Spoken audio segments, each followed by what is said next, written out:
jira biyaha aniga iskale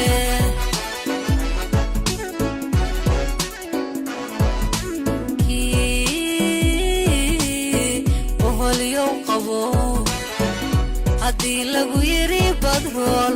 badan baa halka ku jira biyaha aniga iskale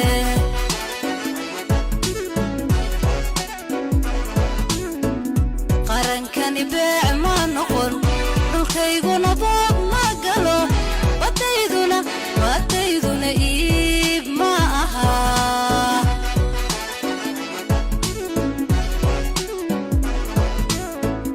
qarankani beec ma noqon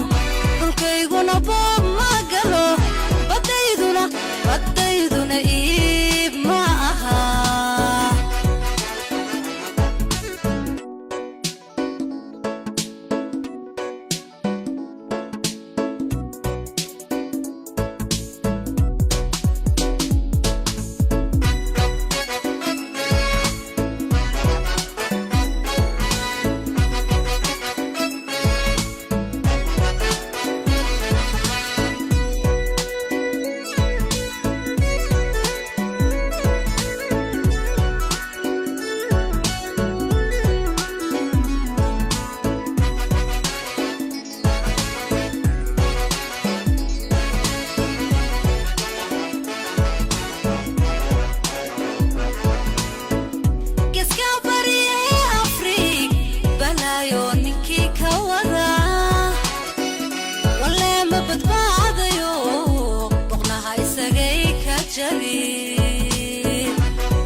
والله هو قيرودا horta heeskaasi marka xitaa anigoo qaad marka meel ka maqlo waa qeyrooda sababtoo ah heeskaasi wuxuu difaacayaa badda Soomaaliya waa Soomaaliya hadlayso marka ma la soo koobi karo dareenkayga sidoo noqdo marka aan ama qaadayo ama aan maqlo meel ka shidan tahay